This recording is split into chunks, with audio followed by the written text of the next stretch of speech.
da ngay rebondir bi sax voilà donc dañuy ci 14e législature bi El Malick gis nañu parce que généralement ci wàllu gouvernance bi d'ailleurs doon ngeen soutenir que peut-être cumul de fonction bi ak ni ko peut-être waa pouvoir bi di defee généralement àndu leen si actuellement il y a beaucoup de députés qui sont confrontés au cumul de fonction ku ci demee ni le maire de Dakar Barthélémy Diaz. Il y a son adjoint également qui est confronté à cette réalité-là ak ñeneen loolu noonu ko naree traité da ngeen ni démissionné ci benn fonction bi jublu ci beneen bi naka ngeen ko nar a. non mais en fait chacun est libre am nay parti yoo xam ne ñoom c'est pas exigence de si yéen wala. non c'est-à-dire que chaque xam nga on est dans une coalition. Il y a un programme minimal commun boo xam ne ñëpp ci tënku. mais parti tamit am nañ yenn liberté yi. am na ñoo xam ne cumul li ngay woowe cumul de fonction ñoom c'est pas un problème par exemple les partis classiques. la plupart les maires ñooy nekkaat adjoint maire ci Dakar. C'est ça. Tu vois ce que je veux dire. ñun ça n'a pas été le cas par exemple mairie Dakar. bi ñu waree yóbbu suñu 5 adjoints maires on a mis de côté tous les maires ñu jël ñoo xam ne du ñu maire ñu yóbbu leen. comme Abbas Fall. oui comme Abbas Fall comme Marie Rose comme Magasouba ainsi de suite parce que dañu jàpp ne il faut ñu diversifier maire ki nekk maire fee am na lu ko doy. donc c'est pas une loi bu koy imposer. mais chaque parti moom moo xam ci naka lay doxee ñun ñoo choisir loolu. méngoo na ak bonne gouvernance. dañu jàpp ne du empêcher efficacité. on respecte la décision des autres mais ñun dañu jàpp ne. non à votre niveau selon à notre niveau ñun jàpp nañ ne. d'abord ça permet au maire mu gën a focaliser wu ci maire mais ça permet aussi de diversifier les ressources mais surtout de créer encore d'autres personnes ressources du parti. parce que ñoo xamante ne ni tey. certes falu ñu leen maire mais am nañ expertise bu leen permettre bu ñu nekkee adjoint maire dans la ville de Dakar dinañu am foofu benn expérience bu leen di permettre aussi ñu mën a servir à parti bi en retour et mën a préparer wu par rapport ak gouvernance bi nga xam ne moom la ñuy waajal à partir de 2024 incha allah. Mbissane. Birame Souleye day tànn benn wala du tànn benn. buñ ca yeggee di ngeen ci xam dara. xam nga paaka kenn du ko jiitu ci mbaram. paaka kay installé guñu assemblée nationale. suñu stratégie nag du ma ci dugg. mais li am solo stratégie da ngeen di sàmm seen kàddu wala ngeen bañ koo sàmm. non du question sàmm kàddu ak ñàkk a sàmm kàddu. benn loi tënkuñu. kàddoo leen tënk. déglu rek kàddu bu doon ko mu tënk rek nga kii ko ñun moom yàlla def na ñun dañuy tënku ci suñu kàddu waaye bu ko ñeneen ñi doon def moom. heure bii du ñu yegg fii da coow li du bëri tamit li am solo mooy dañu jëm ci installation assemblée nationale comme ni ko président Ousmane Sonko kenn amagul majorité kenn ñàkkagul majorité kenn xamagul kii doon président assemblée nationale kenn xamagul kii doon président groupe parlementaire nangam xam nga ñiy tëb di agité wu di wax cumul waaw ñoom ñoo ne woon duñ cumul nangam agitation yooyu noonu ça ne nous lie pas dans la mesure où ñun ni ñu mës a doxe mooy ñooy jël suñu responsabilité di doxalee suñu parti ci ni ñu jàppee ne moom mooy idéal bi saa yu décision jotee ñu jël ko sans influence aucune loolu déjà foog mu leer du benn journaliste mooy wax wala benn militant moom mooy wax wala nangam dinañ jël en compte les avis des uns et des autres. ça c'est clair parce que bu ma doon dégg 2014 2015 ak lu may dégg nii. déglu ma rek. may bëgg a parce que la nga doon dégg dara changé wu ci. te yàlla constance boobu moo ñu indi fi ñu yegg tey. dëkkandoo daal nee nañ day waale ko te wolof nee na ku bàyyi la fol. fol yee ku yomb la.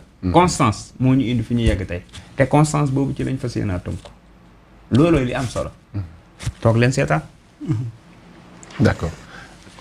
Voilà donc dañuy ñëw ci quelques aspects parce que temps bi ñu mayoon pratiquement jeex na sur les députés yi nga xam ne benn député la ñu am les coalitions yi nga xam ne benn député la ñu am Pape Djibril Fall Thierno Alassane Sall il y a Pape Diop qui est déjà parti soutenir le groupe parlementaire Benno Bokk Yakaar. Mais sur le cas de Pape Djibril Fall et l'autre là Thierno Alassane Sall Sonko nee na nekkuñu pour neexal kenn parce que c'est une question de relation boo xam ne am na entre ñoom député yi ak ña leen fal mais bu fekkee. c'est vrai ou pas li mu wax noonu. oui bien sûr. merci xam nga damay commencer par féliciter mon ami et frère Pape Djibril Fall. Oui.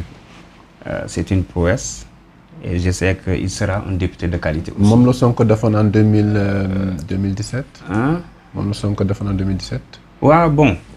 Pratiquement pratiquement plus la fort même reste la ñu situation. jàllee woon ah.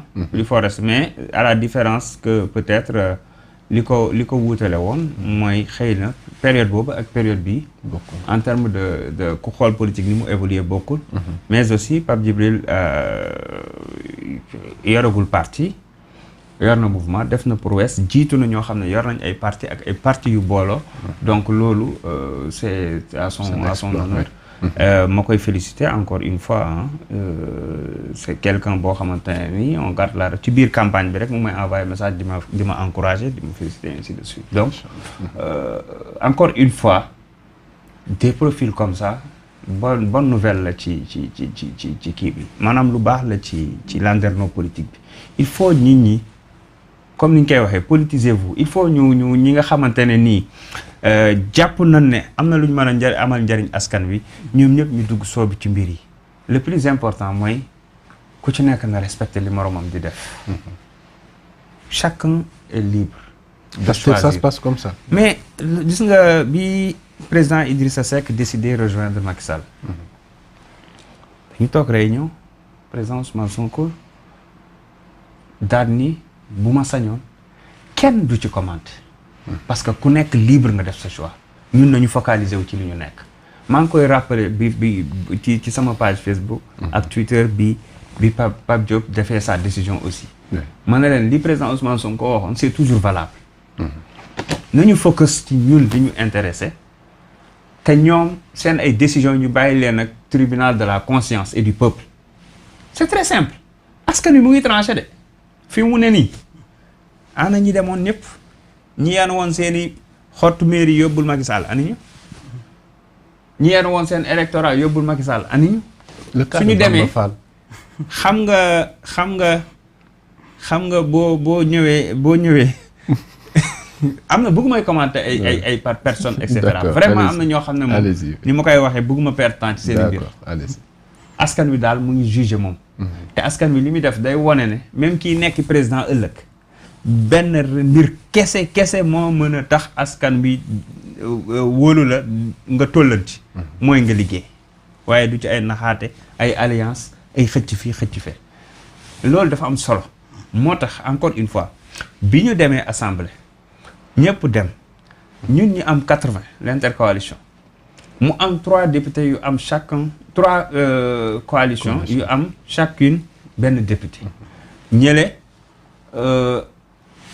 élastique ba yegg 82. ah bon ah oui ça moom jëru sax wax werante mais ñoom xam nañ ko xam en âme et conscience moo tax jubilé wuñ de dañ leen voté comme yéen moo tax jubilé wuñu de ay vote imaginaire oui mais ce que je veux dire dafa am solo 3 yooyu mais c'est toujours pour man c'est toujours une bonne nouvelle hein, pour la démocratie parce que